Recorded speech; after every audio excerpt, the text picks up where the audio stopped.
Well, hello, everybody, and welcome back. And if you are just tuning in with me for the very first time, it's so nice to meet you.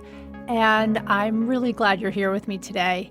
I am your host, Heather Carey, nutritionist, chef, mom, and a woman who has been around the block with food.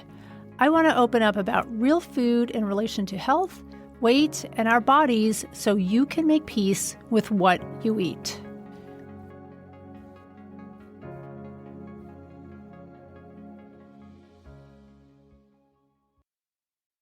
Hi, everybody, and welcome back to the Real Food Stories podcast. Today, I am with Lia Pinelli. Lia is a life coach and a woman on a mission to help smart, busy professional women free up the mental real estate they're currently wasting counting calories and carbs, and instead use that energy to create the lives they crave unapologetically. Having lost 30 pounds using the same method herself, Lia has helped countless women stop emotional overeating and simplify weight loss from the inside out. Her 90 Days to Food Freedom program teaches what every other weight loss program doesn't, which is brain-based solutions to solve the real problems and end self-sabotage for good. So welcome, Lia, to the podcast. I'm so happy to have you here today. And I think, as you might know, I love to share real food stories. That's the title of my podcast. And just talk to real women with genuine stories about food struggles, because I know that it helps women feel less alone.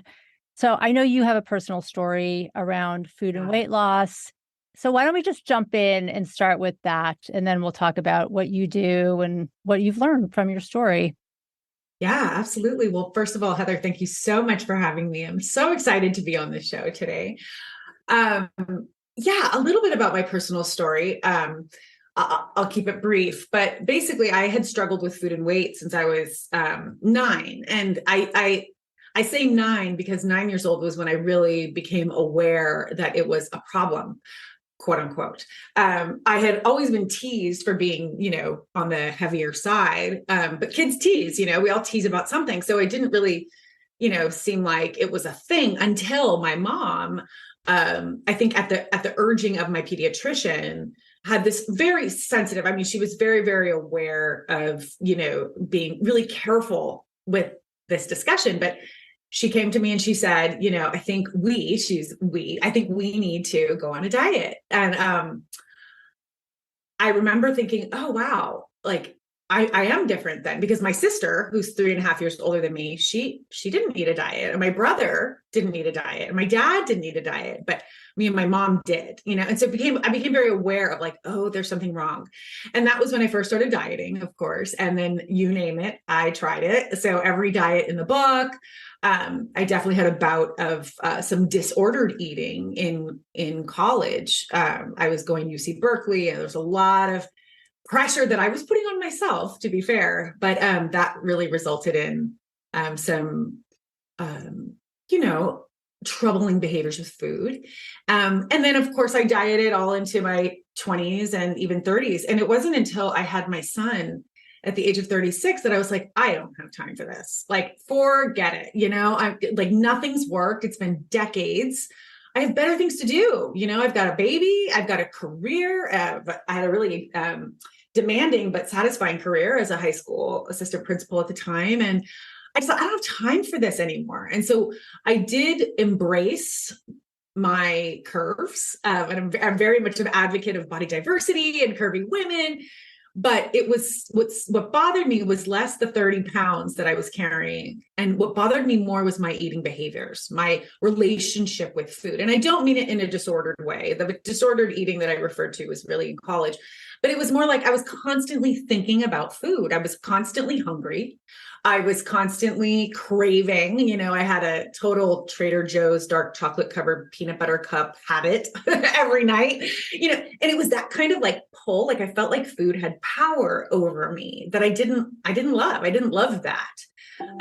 And so it wasn't until I actually went to life coach training for something totally different that I discovered this world of what they call weight loss coaching. And I was totally skeptical. I was like, well, that sounds like a scam, because if it worked, I would have done it by now. I've done everything. but it turned out that it was totally the missing piece.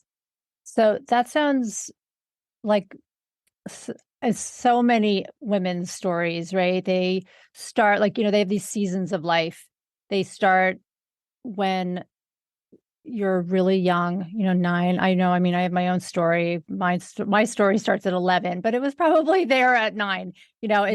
But similar, that a doctor says something, right? And Yes. someone says something to your mother, and then you have to go and and then there's like a snowball effect of Yes. dieting that maybe then like lays dormant, then comes back in college. These are and then you have your son and it lays dormant, but not really, right? And then Yes. right. So I feel like we have all these seasons where like this diet minded behavior like waxes and wanes, right? Yes. Until we can finally like find the answer to really sincerely making peace with food and our Exactly. bodies and everything. So your story Yeah. sounds really familiar to me and Yeah. to I'm sure a lot of other women. Tell me what happened. You found coaching and you were getting certified in life coaching and skeptical about weight loss coaching.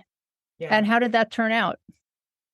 Yeah. Well, it was interesting. I stumbled upon a tool. I was like listening to a podcast and I stumbled upon this tool um, that essentially was an approach I hadn't tried before to eating only when I was hungry and stopping when I wasn't, and or stopping when I was no longer hungry. And I decided to give that a try.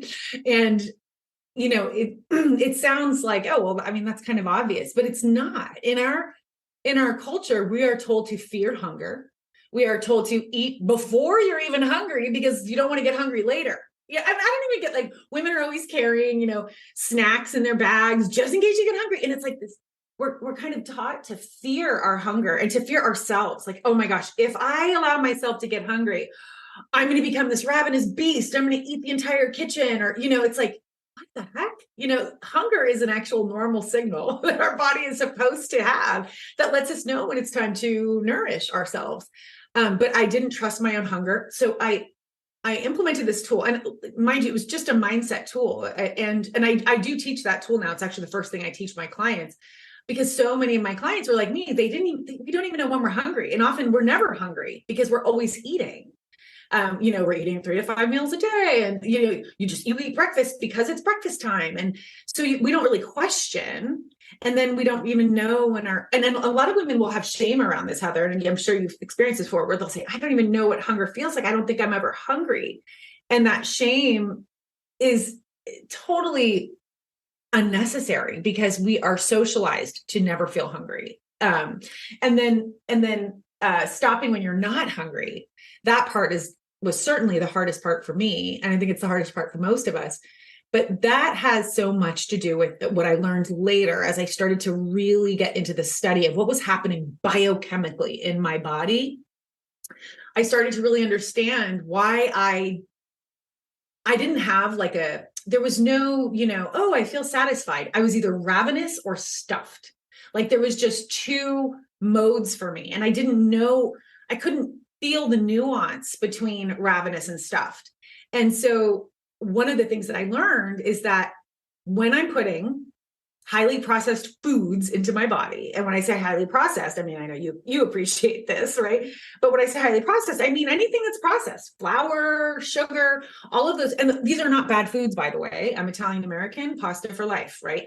These are not bad foods. It's just that when I understood when I would eat pasta, especially growing up, my dad was raised in a farming community, a bunch of Italian Americans, didn't have a lot of money. And so they ate a lot of pasta, right? Pasta's cheap. And so I grew up eating a lot, just pasta without any protein necessarily. We had veggies, but it wasn't, it was a lot of refined, highly processed foods going into my body. And what I didn't understand at the time that I understand now was how that impacts my blood sugar and my insulin, and therefore how it impacts my hunger levels, and why it was that I could eat an entire half pound of pasta and still not feel stuffed. right? My husband is 6'7" and I could eat as much as him. I'm like, there's something wrong here.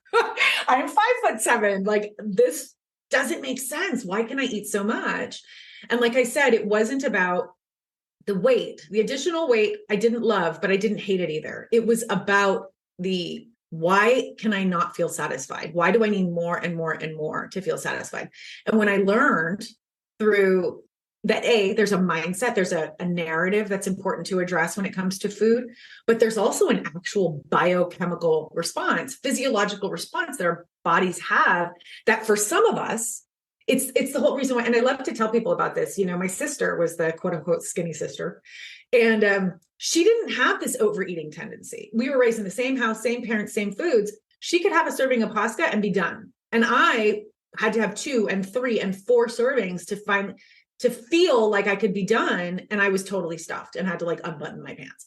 So the point that I'm sharing here is that it's your own biochemical makeup. And so it's not that there was something wrong with me. It's just my body's response to highly processed foods physiologically was different than my sister's.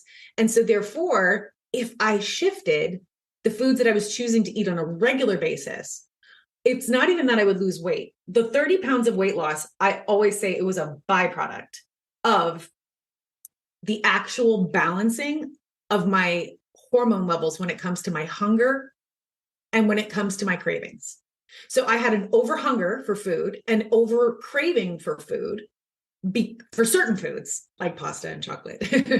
I had that because it was an actual physical response that my body was having to the foods that I was eating.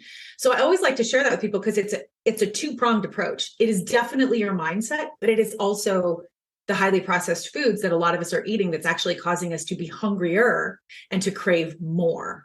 And so therefore we're like fighting against ourselves. And that battle is exhausting, especially when you have children and a thriving career. We just don't have time for that battle. Yeah. So you touched on so many good things that I just want to circle back on now. I mean, I think the first one is the fear of hunger that I think so many women have. I know exactly what you're talking about. Always making sure you have granola bars and nuts with you and some dried fruit or whatever. And, or, you know, but then you hear women, they're skipping breakfast, they're skipping entire meals. And I say to a lot of my clients, of course you're grazing all day long because you're starving, you're hungry, but you're so desperately trying to ignore it. But you're picking and grazing all day long. And then, they don't know what it feels like just to be mildly hungry and then get satisfied, full, not like they're like gonna I need to unbutton my pants, just you're just content, with food. And and we need to learn how to tap into those signals in our head. Where am I on the, if you want to call it a food scale, whatever, but where am I at? Am I like starving hungry? Am I just mildly hungry? And then just eat till you are just satisfied. Yeah. And therefore we don't have to always be just picking 2 almonds here, half a granola bar. It's not enough to like fill you up. And so you're just, it's really confusing, I think, to your brain. It is confusing. Absolutely. I talk a lot about diet confusion. And I mean, you can understand, right, Heather, why we eat this way. It's because we're given so much contradictory information, eat 3 to 5 meals a day, eat small meals, eat smaller portions, eat low calorie, eat low fat, eat high, I mean, there's so much out there. It's like, what do we do? Yeah. I mean, now it's, intermittent fasting, skip meals, to only eat between this and this time. It's just, I know the confusion is just, can be overwhelming sometimes. It is overwhelming. I think that's just that act of eating when you're hungry and stopping when you're not. I've had clients lose up to 20 pounds just with that one tool. Mm-hmm. But I always like to say, you have like a biochemical issue like I did. If you're having trouble distinguishing between when am I hungry and when am I not, right? That means that we need to recalibrate there, and you can, it's quite simple to learn how to do that.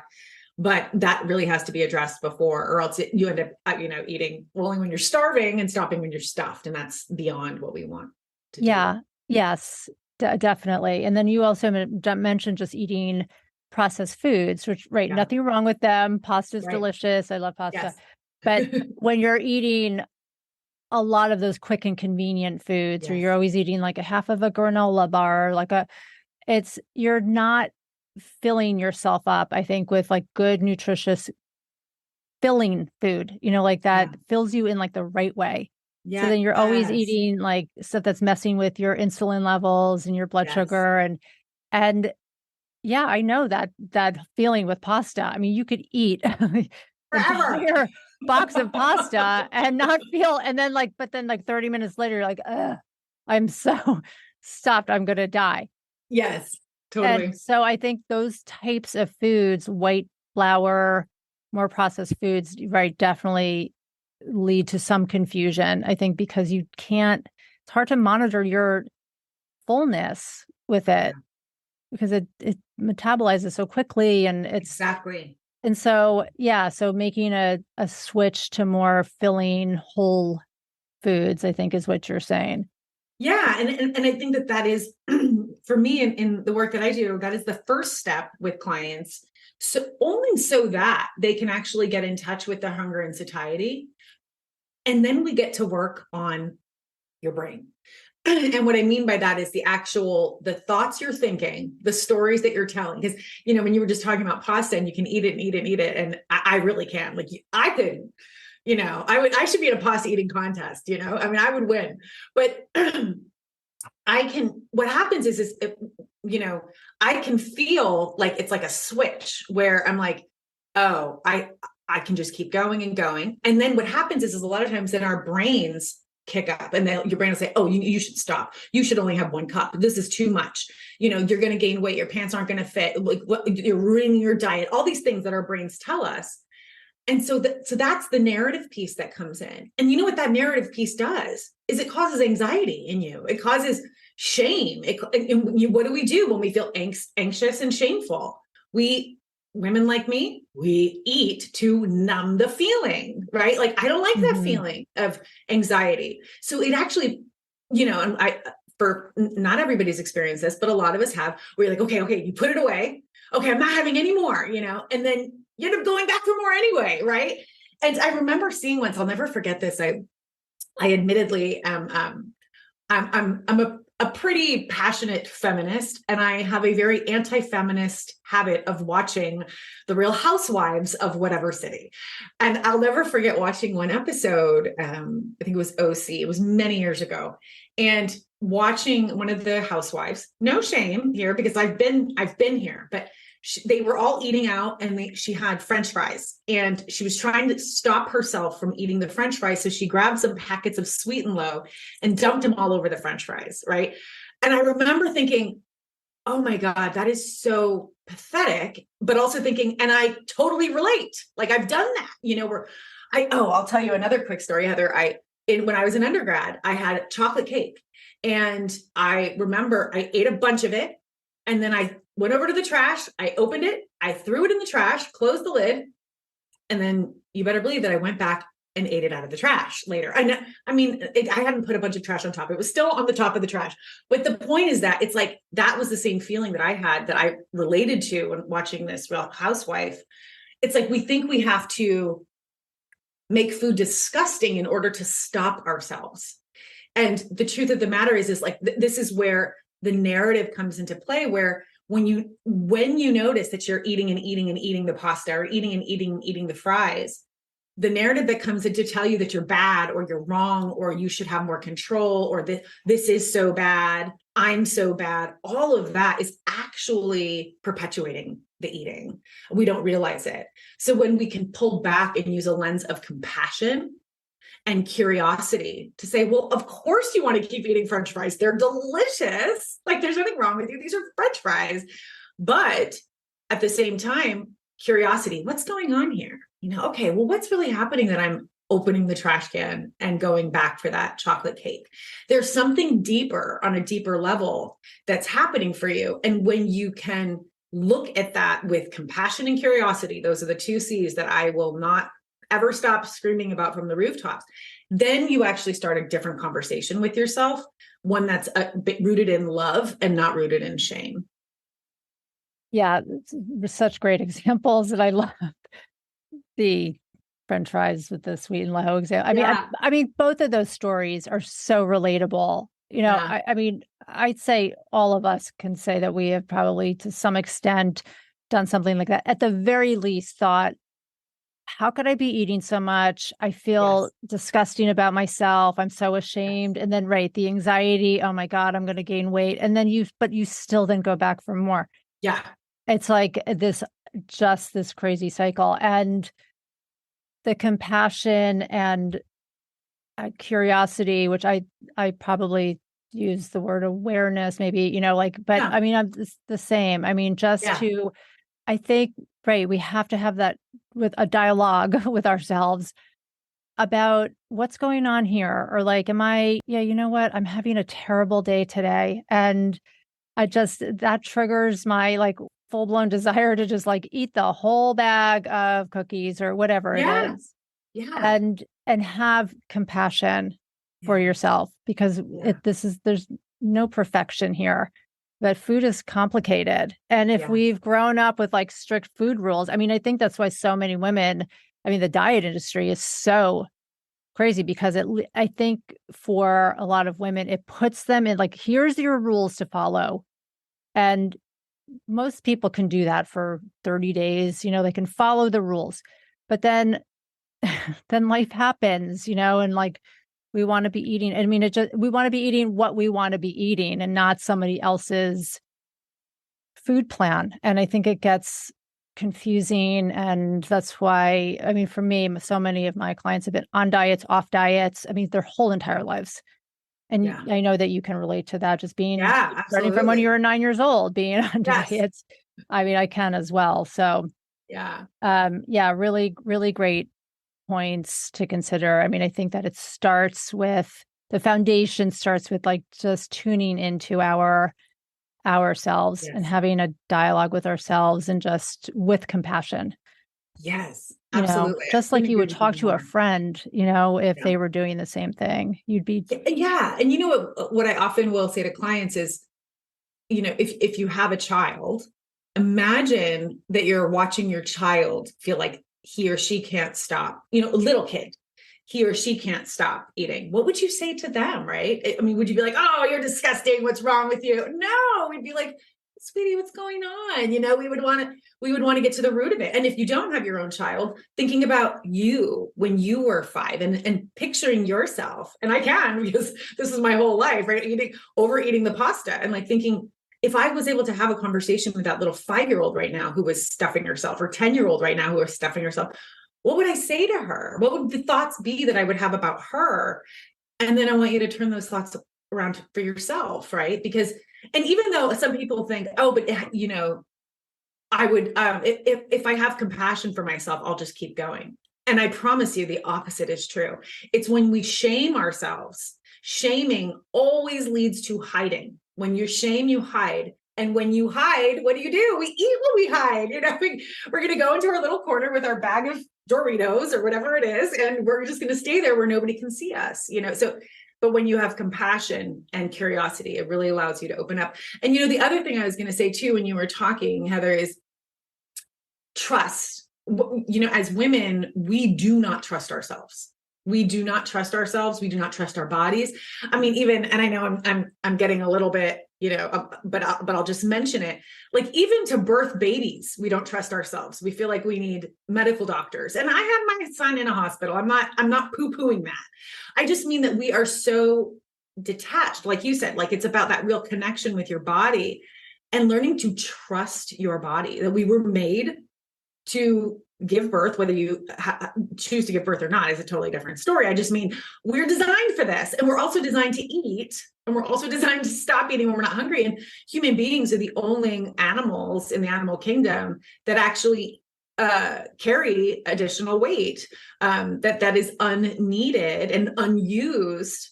We are the only animals that do that. And I think it's back to your point of we are so disconnected with ourselves, and we don't trust ourselves to know what we're capable of, and when we've had enough. Yeah, great point. I mean, I think you mentioned the word baby, like having babies, but I mean, that just made me think that like just going back to when you were a baby, that you did have some trust. Like we were, I think, all inherently born with like trusting our body, right? You ate when you were hungry, Yes. cried, and then when you were full, you stopped. You see kids, kind of maybe taking a bite here, a bite there, and like they're stopping when they're full. It's when the adults come in and start putting their beliefs and rules on kids. Like, no, you can't leave the table until you finish your entire plate, or have more, or have, well, it's dinner time. And so dinner time is the time you are supposed to eat, like that. And I think it starts as early as that, right? That we then start to not trust ourselves. Yes. And just our own 100%. intuition, right? I mean, we are all intuitive beings. And I think that our intuition starts to go by the wayside. Yeah. And then as adults, I think we really don't trust ourselves. And then comes in diets with promises and rules. And so let's trust that for a while, because I can't trust myself to know when to eat, when to stop. I can't stop eating. I'm gaining weight. And then the fear cycle. I mean, it's just, Exactly. So learning to really trust that you know how to eat and you know how to stop when you are full. Yes. And food will be there for you. Food will be there. It's not going anywhere. You're not going to die of starvation if you just stop right when you're full. Right. So there's a lot that goes into, I think, learning about food, right? And then learning about how to lose weight in that sort of more intuitive way. Yeah. Right. Absolutely. So I have a question. I mean, so these kind of behaviors and habits, I think, take time to cultivate, right? This doesn't just happen overnight. If you're very new to learning how to trust yourself and have compassion for yourself and everything. What if a client came to you and just said, I am super busy? Because I have plenty of those clients. What's your answer to busy? Yeah. And I get that. And I think my first thought is it doesn't take a lot of time. In fact, you're going to eat anyway. I remember once I had a client who said, I was just so busy that I just ended up making a sandwich. As all I had time to do was make a sandwich. And then as we talked about it further, we talked about, well, what does it take to put together a sandwich? And she was like, well, I got out the bread and then the meat and the cheese and then the lettuce and the tomato and the pickle. But, she was going through it. And I was like, and I said, what does it take to make a salad? And it was like the same thing. And she was like, oh, it would have taken the exact same amount of time to make that salad that she had planned to eat. Right. But that she didn't have time for. So she just made the sandwich. So a lot of times we think it's going to take a lot of time. And it doesn't take any more time. In fact, I hate to cook. I'm very vocal about this. Luckily I was smart and I married somebody who loves to cook. So it works out because I like to eat really well. I just don't want to be in the kitchen. I don't want to spend my time in the kitchen. And so I have lots and lots of hacks to help clients, but I think the more important answer, I mean, that's like kind of the practical, but the more important answer is, I teach a method, a system that I created. It's called Level Up. And there are 5 steps to the level. And the first step is to lay out your vision. We have to start with vision if you want this to stick. So if you want this to be sustainable, if you want this to quote unquote work forever, which it does and it can, but you have to have a vision that is going to guide you every step of the way. And the reason for that is because in our world, we are inundated with diet confusion, right? Do this, don't do that, eat this, don't eat that. We are inundated with images of food, right? Of, commercials, billboards. We are inundated with, even at the office, like, your colleague made these amazing chocolate chip cookies. Like, you have to try one. Like, food and sugar is everywhere. Right? Even, the gas station, you can get a full meal while you're, just like fueling up your car. And so, a lot of people will try this. They'll be like, oh, I just don't bring it in the house. If I don't bring it in the house, I won't eat it. But guess what? DoorDash can bring you an ice cream sundae in under 60 minutes. And you know it at any time of day. So you really have to have a vision of yourself to guide you. And what I mean by a vision is a vision for who you want to be with food, right? Not necessarily what do you want your body to look like, although that could be a piece of it. But instead of, when I was a kid, we would cut out pictures of supermodels and tape it to the fridge in hopes that would like make us not eat, like not go to the fridge for snacks. Like, I want to look like Cindy Crawford, so I'm going to not open the fridge. Like these weird, it's like, no, it's not about looking like Cindy Crawford. It's about who do I want to be with food? What do I want my relationship to look like with food? So when I sit down to eat, what do my meals look like? What is my energy? Am I relaxed? Am I enjoying? Am I maybe being more efficient because I'm working, but I'm also eating something really healthy that feels good in my body and makes me feel good in my skin? So you have to get that vision ahead of time. And then once you have that vision down, you let the vision be your guide. Now, if you're a very busy professional woman, I say woman because I only work with women, and then I do have a male client. But anyway, if you really picture yourself, okay, so what does it look like for her? She's very busy. She doesn't want to prioritize food. I'll tell you what it looks like for me. I'm very busy. I don't want to prioritize food. I don't have time for quote unquote healthy eating. I eat tons of bagged salads, the kind that you can grab off the shelf, and I doctor them up a little bit, right? And I throw when I used to work in an office, I would get pre-shredded chicken. Yeah, it costs a little more, but guess what? My time is money. So get the pre-shredded chicken. I get my bagged salad of, sriracha ranch, whatever cabbage salad that I like, throw it together in a bowl in my office. People used to know, I would even cut tomato and avocado sometimes real fast at my desk. And people would walk past my office and think it was hilarious. But then they would also tell me later that they were totally inspired and now they're making their own salads for lunch, right? So the point is that it doesn't have to take a lot of time, but it's about visioning. What does a busy woman's life look like if it's rooted in her value system? And my vision is reflective of my values. So if I see myself as a busy professional who's eating really healthy on the go, that is what's going to drive my actions then in the present moment. Right. It doesn't take any more time. I mean, you had the example of the salad versus the sandwich. And I mean, I've given those kind of examples too to my clients. I mean, it's busy is a state of mind.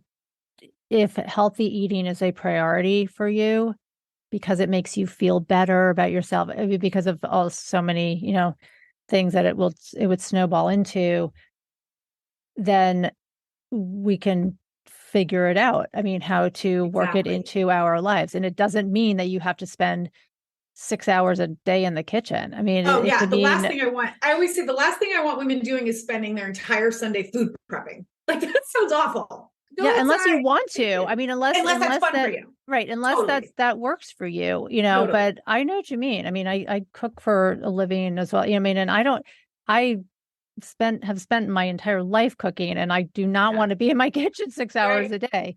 Because especially the older I get now, I mean, it's just my husband and myself living at home. My kids are grown and out of the house, and my priorities and just how I eat have shifted a little bit. Yes. I want it simpler, and that's okay. Yeah. And going back to the seasons of your life, like you were talking about, it does, the seasons shift, right? When you have little kids, it looks a little different than when you have grown kids or the tweens. But, the other thing I just wanted to mention there was that, when people say, I don't have time to eat healthy, you just use the word priority. It's first of all, recognizing it doesn't take more time, but second of all, recognizing that it's then clearly not a priority. And so Zoom's been doing that lately. So then when you picture yourself, let's say 3 years from now, this vision of who you want to be with food and what you want your body to feel like and look like, and how you want to be treating yourself with food, how is she prioritizing food? Because it's not happening by, grabbing your, the McDonald's drive-through. Like she didn't get there by making that decision, right? She got there differently. And so sometimes like we think that, oh, if I could just get to this vision of myself, everything would be better. Not really recognizing that you have to think about that vision. She has her own set of priorities.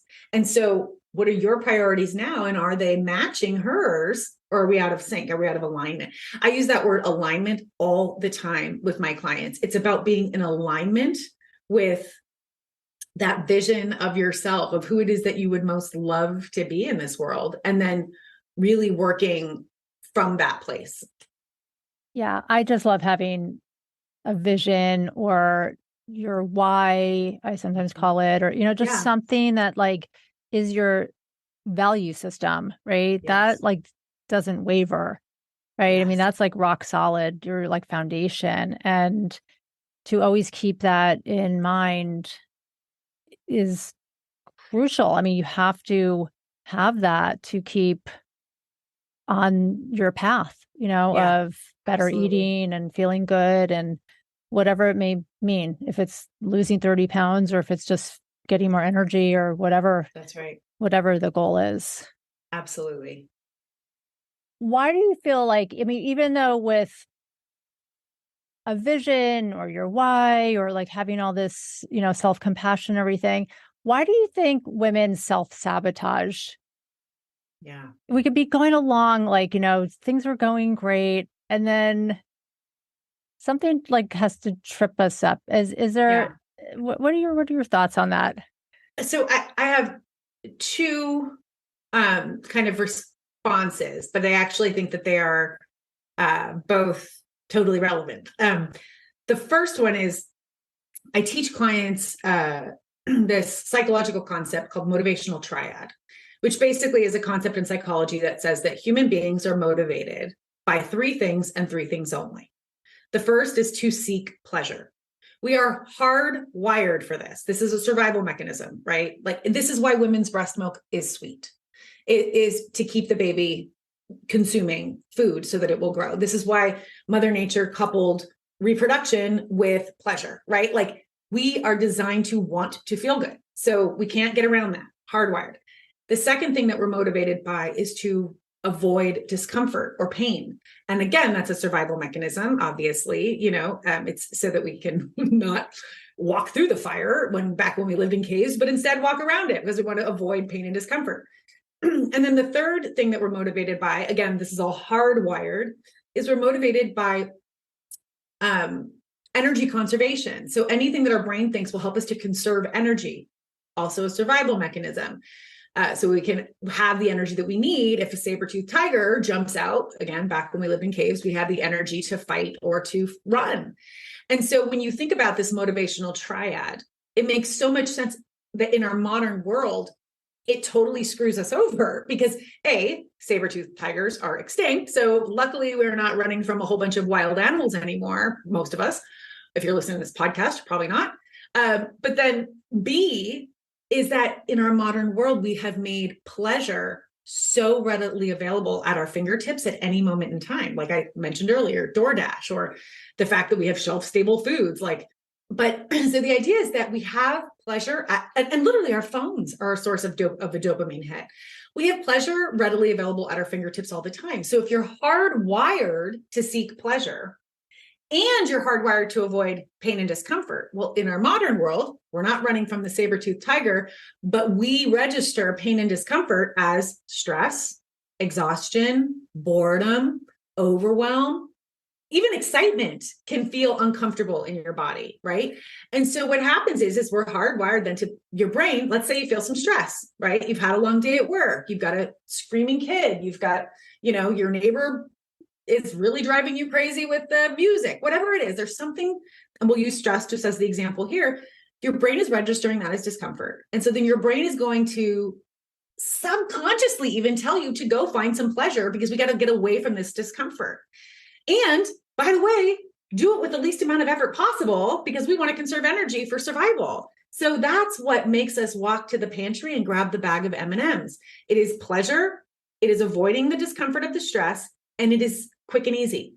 This is also why back when I used to really struggle with overeating, And I would swear to myself, I'd be like, okay, today when I really want to overeat, I'm going to go do some yoga instead, or I'm going to go for a walk instead. I know all these healthy habits, but guess why? I never did it. Why? Because those take effort. It takes a lot of effort. My brain wants to conserve energy, especially it wants to get towards the pleasure, away from the pain, conserve the energy. So this is where I always go back to compassion. You're hardwired to want to eat the M&Ms. Like, we don't need to beat ourselves up for it. We're hardwired to numb out stress or exhaustion or disappointment. We're hardwired to do this. So that's the first reason we self-sabotage. The second reason, though, that we often self-sabotage is, and it's a bit more, I would say, advanced in that it takes quite a bit of self-awareness and metacognition. But it's the idea of, Gay Hendricks talks about this idea in his book, The Big Leap. It's this idea of upper limiting. So we all have this identity that we have that has been shaped over the years of our lives. It's been shaped by other people and it's been shaped by ourselves. What's interesting about the definition of identity is your identity is who you think you are and who you think other people think you are. So that is what makes our identity. It's who you think you are and who you think other people think that you are. So if I think that you think that I'm, successful, that's going to have an impact on my identity. But if I think that I'm a fraud, that's also going to have an impact on my identity, right? So our causes imposter syndrome, but that's how our identity is shaped. And Gay Hendricks talks about with upper limiting that we all have this idea of the amount of love that we really are worthy of, or the amount of success, the amount of money, the amount of sexiness, the amount of beauty. We have this idea of like, well, this is my zone, and like Cindy Crawford, she's got this zone up here, but I'm down here. Or, Bill Gates with money, or Sheryl Sandberg, am I remembering that correctly? But these people who make lots and lots of money, right? Well, that's their world, but my identity doesn't quite fit. I wouldn't know what to do. I wouldn't know how to. And so what we do, according to Gay Hendricks, he's a psychologist, by the way, out of Stanford, for those of you who aren't familiar. But what he does is, what he talks about is this idea of upper limiting. So what we do is when we start to feel like we're having a little too much success, a little too much joy, a little too much happiness, a little too much of whatever it is, we will self-sabotage subconsciously. And a lot of times this has to do with, well, it's 100% our identity as I just defined it, but it has to do with like where you came from, who you were told you were growing up, who other people tell you that you are. But then especially, at least for me, it has to do with, how I identify where my family fits in society and fits in terms of this, these worlds and these communities. So I think those are the two reasons that and then there's more than that, but I think that those are the two big ones, that we self-sabotage for those two reasons. And it's also why that mindset work, that narrative work is so important, because that's how we can actually overcome the subconscious upper limiting that we might be doing, and also overcome that self-sabotage that we're hardwired for in our modern world. Yeah. Well, great explanation. Thank you for that. But sure. I agree with you. I think that we are hardwired for some self-sabotage. And I think that when it's at the end of a long, tiring day and your brain is just like, get me the M&Ms out of the cabinet. Yes. It's just within us to do that. I mean, it's not your fault. You're not weak. You're not just don't have enough willpower or discipline. I mean, it's just right. We are hardwired. And I think what the other thing you said about just having maybe too much success, or, when you don't feel I'm good enough, or it's almost like it just feels so wildly uncomfortable, I think, sometimes for people, right? They're like on a good trajectory and they're losing weight and feeling good. And it's almost like too much to handle. Yes. Sometimes, like, it's like you're just, maybe you've gotten messages from growing up, whatever, that, it's just, you're never going to be good enough. Or, so, I mean, it's right. It's a lot to unpack, with self-sabotage, but I think those are two really good explanations of why we do it. And then to keep consistent with our compassion and our dialogues that we have with ourselves. Yes, absolutely. It's key. Yeah. So that always has to be first and foremost. And that's a habit, I think, that we have to. Yes. It's a habit and it's a choice. And sometimes people will say, well, that sounds like a lot of work, but it's a different kind of work. It's a work that has such a deep payoff, first of all. And second of all, it's going to be a lot of work. Your lack of awareness is a lot of work too. You know what I mean? Because you're dealing with all of these results that you're creating in your life that you don't love. And then you're dealing with all of your mind drama around that. So it's like, I always say, and I got this from my mentor, but we're always creating. We always are working in some kind of vision. It's just a matter of, are you working in a default vision or are you working on an intentional vision? You know, and it's like, but either way, you're always creating. So it's just a matter of deciding, do I want to create my life intentionally? This is why my podcast is called The Life You Crave. And I always talk about creating the life you crave, because it's an intentional decision to say, look, if I'm creating my life anyway, why not create intentionally instead of out of the default that was passed down to me over generations and generations, you know? Great point. Yeah. Yeah. I mean, I think it does. This work does take a lot of work. It's not busy work where you're chopping up vegetables in the kitchen or like that kind of, Right. physical time, but it does take a lot of mental work. And I just know that a lot of the clients that I see, I mean, they come in to me initially and they just tell me what to eat. Just tell me what to eat. I don't want to think about it. And then we go back and start from the beginning, because you do need this kind of mental and emotional work before you can get to the other like nitty gritty. Yeah. And if you want it to be in my level up system that I teach, the fourth step, I had to count. The fourth step, the second E in level is embodiment. And if you want to get to embodiment is basically when this just becomes who you are. So you no longer have to think about it.